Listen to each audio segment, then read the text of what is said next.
नमस्कार, 7 बजे 7 सवाल में आपका स्वागत है। फिल्म स्टार सलमान खान के घर कल हुई फायरिंग के मामले से पर्दा उठाने में मुंबई पुलिस की क्राइम ब्रांच जोर शोर से जुटी हुई है। इसी क्रम में उन्हें कई अहम सबूत हाथ लगे जो कि चौंकाने वाले हैं। हमारे आज के 7 सवाल इसी से जुड़े हुए होंगे। हमारा सबसे पहला सवाल है, सलमान के घर हुई फायरिंग में अब तक की जांच में क्या खुलासे हुए हैं? मुंबई पुलिस उस बाइक के मालिक तक पहुंच गई है जिसका इस्तेमाल सलमान खान के घर हुए हमले में किया गया था। पुलिस ने इस मामले में अब तक 2 लोगों को हिरासत में लिया है।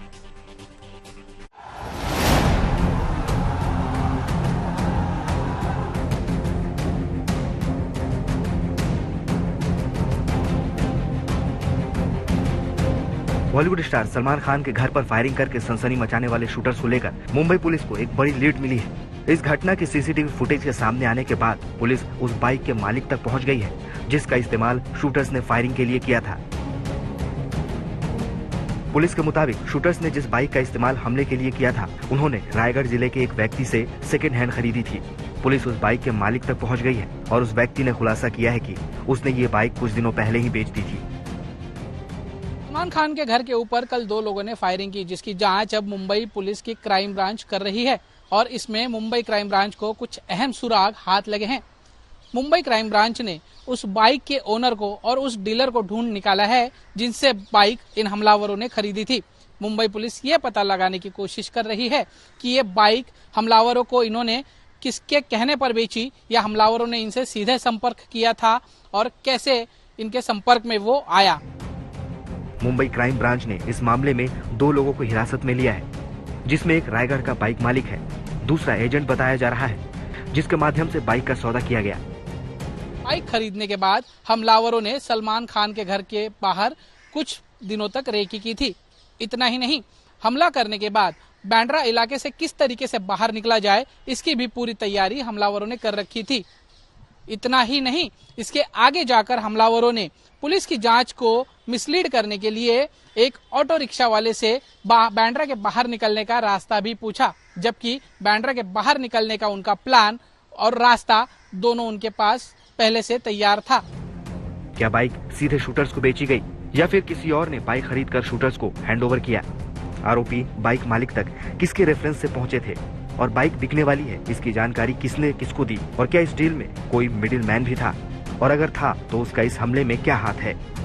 को हमलावरों ने माउंट मैरी चर्च के पास छोड़ा और वहां से रिक्शा कर ये बांद्रा स्टेशन गए। बांद्रा स्टेशन से 5:08 की ट्रेन इन्होंने पकड़ी और 5:13 पर ये लोग सांता क्रूज स्टेशन उतरे। सांता क्रूज स्टेशन उतरने के बाद ये लोग बाहर वकोला की तरफ निकले और वहां रिक्शा से इन्होंने मुंबई का जो आखिरी हिस्सा है दहीसर चेकना का, वो क्रॉस किया। अब इस सारे एंगल की जांच पुलिस कर रही है। पुलिस ने सारे सीसीटीवी इकट्ठा कर लिए हैं और सीसीटीवी के ट्रेल के आधार पर पुलिस आगे की जांच कर रही है। पुलिस की तफ्तीश में ये बात सामने आई है कि आरोपी गैलेक्सी अपार्टमेंट में फायरिंग के बाद जब माउंट मेरी पहुंचे, उन्होंने बाइक छोड़कर एक ऑटो पकड़ा। उससे वो बांद्रा स्टेशन गए, फिर वहां से ट्रेन पकड़ा। वहां से वो सांता क्रूज स्टेशन पहुंचकर उतर गए और वहां से वो ऑटो पकड़कर वाकोला गए। लेकिन वाकोला से आगे का मूवमेंट अभी पुलिस लोकेट नहीं कर पाई है। उसने गोलियां चलाई थी, उस अभियुक्त की पहचान हो चुकी है। उसका नाम विशाल है और वो हरियाणा के गुरुग्राम का रहने वाला है। पुलिस को ये पूरी जानकारी सीसीटीवी फुटेज से मिली और अब पुलिस इसके आगे की भी फुटेज को खंगालने में जुटी हुई है। पुलिस को जो सीसीटीवी फुटेज मिली है उसमें आरोपी का चेहरा साफ दिखाई दे रहा है। ये फोटो गुरुग्राम के गैंगस्टर विशाल उर्फ कालू का बताया जा रहा है और ये गैंगस्टर रोहित गोदारा के लिए काम करता है, जिसने रोहतक में हाल ही में एक स्क्रैप डीलर की हत्या की थी। वहीं सिक्योरिटी विभाग के आला अधिकारी इस बात पर मंथन कर रहे हैं कि सलमान खान की सुरक्षा में वृद्धि की जाए और उसकी सुरक्षा की पूरी जानकारी और साथ ही पूरा जायजा लेने का काम यहां पर शुरू है। अब देखना होगा इन सारे घटनाक्रम के बाद मुंबई पुलिस किस नतीजे पर पहुंचती है और क्या सलमान खान की सुरक्षा में वृद्धि होती है। फिलहाल सलमान खान को Y+ सिक्योरिटी मिली है। इस हमले के बाद सलमान की सुरक्षा और बढ़ा दी गई है। इसके साथ ही गैलेक्सी अपार्टमेंट पर पुलिस की पेट्रोलिंग भी बढ़ा दी गई है। सलमान खान के घर पर हुए हमले के बाद इस केस को मुंबई क्राइम ब्रांच को ट्रांसफर कर दिया गया है। आज मुंबई में क्राइम ब्रांच के अधिकारियों की एक अहम बैठक हुई, जिसमें इस केस को क्रैक करने के लिए खास रणनीति पर चर्चा की गई। फिलहाल आरोपी को धर दबोचने के लिए पुलिस टीमें पुणे, नासिक, रायगढ़ के साथ साथ दिल्ली, राजस्थान और बिहार तक टीमें भेजी जा चुकी हैं। मुंबई से दीपेश त्रिपाठी के साथ Dev Kotak, good news today. Salman Khan के घर हुई गोलीबारी का सीसीटीवी फुटेज सामने आया तो पता चला कि इस वारदात को अंजाम देने वाले व्यक्ति की तस्वीर सीसीटीवी में कैद हो चुकी है और वो व्यक्ति कोई और नहीं बल्कि एक खतरनाक गैंग का शूटर है। हमारा आज का दूसरा सवाल भी इसी से जुड़ा हुआ है। सलमान के घर पर फायरिंग करने वाले शूटर का क्या है हरियाणा कनेक्शन? शूटर विशाल उर्फ कालू गुरुग्राम का रहने वाला है और हाल ही में इसका नाम एक बुकी की निर्मम हत्या में भी सामने आ चुका है।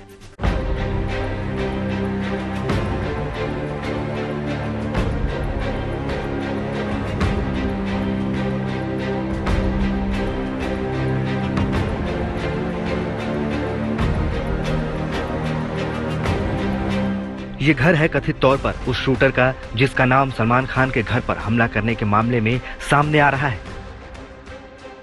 विशाल उर्फ कालू गुरुग्राम के महावीरपुरा में इसी घर में रहता है। पुलिस को सलमान खान के घर के बाहर से जो सीसीटीवी फुटेज मिले हैं उसमें विशाल की तस्वीर स्पष्ट दिखाई दे रही है। सीसीटीवी सामने आने के बाद विशाल मुंबई पुलिस के रडार पर आ गया है और पुलिस सरगर्मी से विशाल की तलाश कर रही है, लेकिन फिलहाल वो करीब 2 महीने से अपने घर से गायब है और उसके घर वाले भी दावा कर रहे हैं कि उन्हें नहीं मालूम कि विशाल कहाँ है। मेरी कोई बात नहीं हो रही, कोई कांटेक्ट नहीं है। मैं पहले ही बहुत परेशान हूँ उसको लेके, वो उसका कुछ पता ही नहीं लग रहा है वो कहाँ है कहाँ नहीं है।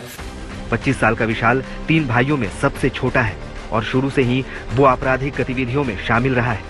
उस पर हरियाणा में कुछ मामले भी दर्ज है। विशाल पर यह भी आरोप गुरुग्राम पुलिस की तरफ से या फिर रोहतक पुलिस की तरफ से लगाए गए थे कि क्रिकेट बुकी सचिन उर्फ गोदा की हत्या मामले में भी विशाल ने रेकी की थी और कल जो मुंबई में फायरिंग हुई है सलमान खान के घर पर उसमें भी आरोप लगाए जा रहे हैं। ये शक है मुंबई पुलिस को कि विशाल उर्फ कालू मौजूद हो सकता है। सलमान खान मामले की जांच में जुटी पुलिस के मुताबिक हमले से पहले शूटर्स ने पूरे इलाके की रेकी की थी। यहाँ तक कि कई बार उन लोगों ने सलमान के घर के बाहर रुककर भी बारीकी से सभी चीजों का मुआयना किया था।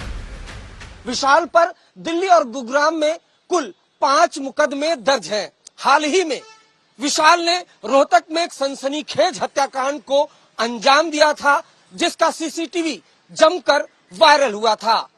विशाल उसी हत्याकांड के बाद से ही अंडरग्राउंड है। उसके बाद वो सीसीटीवी कैमरे में सलमान खान के घर पर फायरिंग करते हुए दिखाई दिया है। विशाल का आपराधिक रिकॉर्ड रहा है। इसी साल 29 फरवरी को रोहतक के गुरुग्राम के रहने वाले सचिन की हत्या में उसका नाम आया था। रोहतक क्राइम ब्रांच ने शुरुआती तफ्तीश में पाया था कि क्रिकेटर बुकी सचिन की हत्या मामले में विशाल ने ही रेकी की थी और लॉरेंस के शूटर को सचिन ने पल पल की खबर दी थी और उसकी निर्मम हत्या में शामिल रहा था।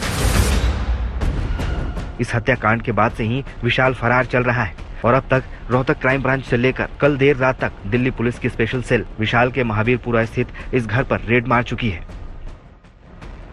विशाल रोहित गोदारा के लिए काम करता है। अमेरिका में बैठा रोहित गोदारा लॉरेंस बिश्नोई का सबसे भरोसेमंद सहयोगी है। लॉरेंस के करीबियों में से सबसे बड़ा नेटवर्क रोहित का ही है, जिसके पास हथियारों की अत्याधुनिक खेप होने के साथ अलग अलग राज्यों में अच्छी खासी संख्या में शूटर्स मौजूद हैं। कहा जा रहा है कि सचिन हत्याकांड में विशाल की सक्रिय भूमिका को देखते हुए ही उसे गोदारा ने सलमान के घर हमले की जिम्मेदारी सौंपी थी। विशाल की तलाश में मुंबई क्राइम ब्रांच के साथ दिल्ली पुलिस की स्पेशल सेल भी जुट गई है और उसको धर दबोचने के लिए मुंबई और दिल्ली के अलावा बिहार और राजस्थान में भी छापेमारी कर रही है। दिल्ली से अरविंद ओझा और गुरुग्राम से नीरज वशिष्ठ के साथ मुंबई से Deepesh Tripathi, good news today. Mumbai में सनसनीखेज घटना के बाद केस क्राइम ब्रांच को सौंपा जा चुका है और आज क्राइम ब्रांच के वरिष्ठ अधिकारियों ने इस वारदात के पीछे के मकसद को बेनकाब करने के लिए मंथन किया। हमारा आज का तीसरा सवाल है, सलमान पर हमले के बाद मुंबई पुलिस ने क्या एक्शन लिया है, इसके बारे में बता रहे हैं मुंबई से हमारे संवाददाता देव कोटक। मुंबई क्राइम ब्रांच को ये केस सौंप दिया गया है। वो पूरी मेहनत करके तहकीकात कर रहे हैं। तकरीबन 15 टीम गठित की गई है मुंबई पुलिस द्वारा आइडेंटिफाई करने के लिए कि हमलावर कौन थे। दोनों ने हेलमेट पहनी हुई थी और बाइक पर बड़ी तेजी से निकले और तकरीबन 5 राउंड फायर किए। अगर आप देखेंगे वहां बिल्डिंग पर भी, बिल्डिंग की दीवार पर एक राउंड फायर भी किया गया था और जैसे कि मैंने बताया कि 5 राउंड फायर किए गए हैं। इस हमले के चलते मेरे पीछे आप देख पा रहे होंगे कि सिक्योरिटी बढ़ाई गई है। यहाँ पर 2 जीप है और मेरे पीछे एक बड़ी सी वैन भी है। तो कहीं ना कहीं सलमान खान की सिक्योरिटी को फिर से अपग्रेड करने की बात सामने आ सकती है। सलमान खान के घर हुई गोलीबारी के बाद लॉरेंस के भाई अनमोल बिश्नोई ने सोशल मीडिया पर हमले की जिम्मेदारी ली, लेकिन पुलिस सूत्रों ने उसके दावों को गंभीरता से नहीं लिया है। लेकिन जैसे जैसे जांच आगे बढ़ रही है, जांच के बिंदु गैंगस्टर की ओर ही इशारा कर रहे हैं। ऐसे में हमारा आज का चौथा सवाल भी इसी से जुड़ा हुआ है। क्या सलमान खान के घर पर हमले की स्क्रिप्ट विदेशों में लिखी गई थी? अनमोल फिलहाल अमेरिका में छुपा हुआ है, लेकिन वो वहीं से बैठकर पुलिस को गुमराह करने की कोशिश कर रहा है।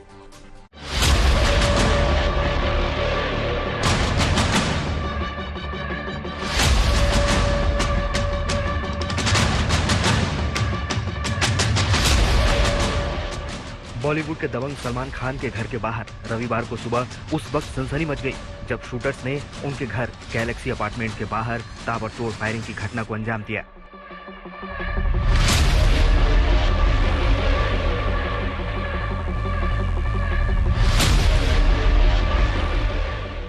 सलमान के घर को निशाना बनाकर की गई गोलीबारी में भले ही किसी को नुकसान नहीं पहुंचा हो, लेकिन फायरिंग की इस वारदात ने सलमान खान के फैंस की चिंता को बढ़ा दिया है।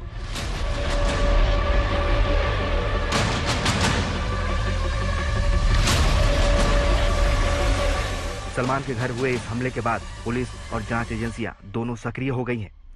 जांच एजेंसियों को फिलहाल जो सबूत मिल रहे हैं वो चौंकाने वाले हैं। दावा किया जा रहा है कि सलमान पर हमले की पटकथा विदेशों में लिखी गई थी। सलमान पर हमले के बाद अनमोल बिश्नोई ने इस हमले की जिम्मेदारी ली। उसने सोशल मीडिया पर पोस्ट करके इस घटना के पीछे अपना हाथ बताया है। चौंकाने वाली बात यह है कि अनमोल दिल्ली मुंबई नहीं बल्कि अमेरिका में बैठा हुआ है। अनमोल जेल में बंद गैंगस्टर लॉरेंस बिश्नोई का छोटा भाई है, जो सिद्धू मूसेवाले की हत्या के बाद से ही फर्जी पासपोर्ट के जरिए भारत से फरार हो गया था। अनमोल ने हमले के बाद जो फेसबुक पोस्ट किया है उसमें उसने हमले की जिम्मेदारी लेने के साथ ही इस फायरिंग को केवल ट्रेलर बताया है। सलमान खान के घर गैलेक्सी अपार्टमेंट पर फायरिंग के कुछ घंटों बाद कुख्यात गैंगस्टर लॉरेंस बिश्नोई के भाई अनमोल बिश्नोई ने सोशल मीडिया पोस्ट करके दावा किया कि सलमान के घर पर फायरिंग उसने ही करवाई है।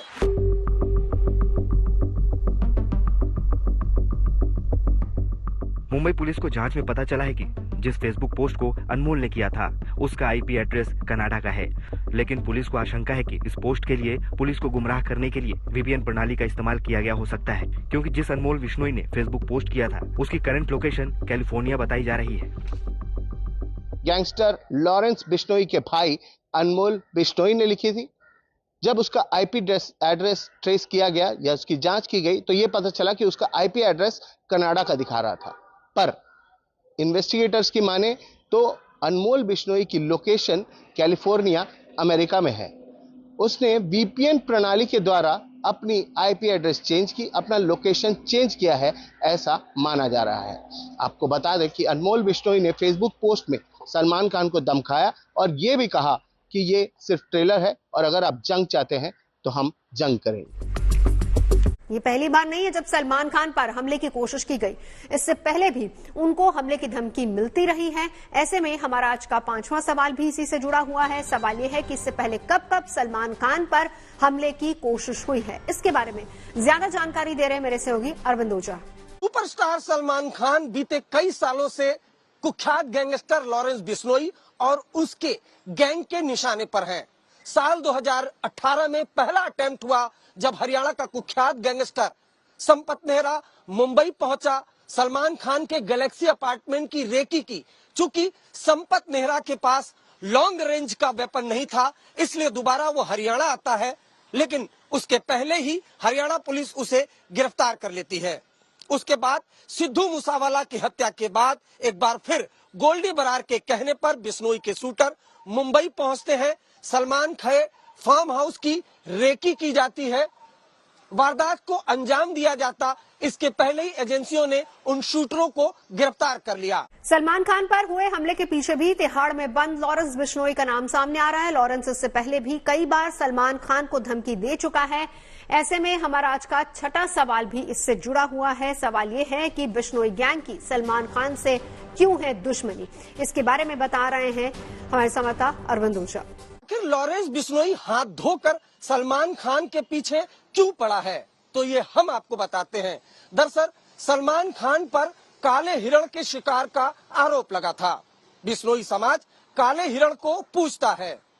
बस सलमान खान पर काले हिरण के शिकार के इसी आरोप को लेकर लॉरेंस बिश्नोई खफा है। लॉरेंस बिश्नोई गाहे बिगाहे खुलेआम कैमरों के सामने ये दावा करता रहा है कि वो सलमान खान को टारगेट करेगा जब तक कि सलमान खान खुद बिश्नोई समाज से मंदिर में जाकर माफी नहीं मांग लेते। यहाँ तक कि आज तक से बातचीत में गोल्डी बरार ने भी दावा किया था कि वो लॉरेंस बिश्नोई के कहने पर सलमान खान को टारगेट करता रहेगा। सलमान खान के घर हमले के बाद महाराष्ट्र की सियासत में भी उफान आ चुका है। विपक्षी दलों ने हमले के बाद राज्य में बिगड़ती कानून व्यवस्था का हवाला दिया, जबकि सरकार का कहना है कि हमलावरों को नहीं बख्शा जाएगा। आज का आखिरी और 7वां सवाल इसी से जुड़ा हुआ है। सलमान के घर पर हमले से महाराष्ट्र की सियासत क्यों गरमाई हुई है, इसके बारे में बता रहे हैं मेरे सहयोगी देव कोटक। एकनाथ शिंदे ने कहा कि उन्होंने एक्टर के साथ बात की है और सिक्योरिटी बढ़ाएंगे। देवेंद्र फडणवीस ने भी इस मामले को एक्नॉलेज किया, लेकिन ऑपोजिशन पार्टी जो है इस पर ब्लेम गेम खेल रही है। सुप्रिया सुले ने कहा कि ऐसा सब नहीं होना चाहिए और सीधा निशाना साधते हुए देवेंद्र फडणवीस जो गृह मंत्री भी है, उन्होंने कहा कि लॉ एंड ऑर्डर पूरा तहस महस है। तो कहीं ना कहीं ये जो अटैक है इस पर मुंबई पुलिस पूरी तरह से जांच कर रही है और अटैकर्स को जल्द से जल्द आइडेंटिफाई और अरेस्ट करने का प्रयास जारी है। 7 बजे 7 सवाल में अभी के लिए बस इतना ही। देश और दुनिया की तमाम अच्छी खबरों के लिए आप देखते रहिए गुड न्यूज टुडे।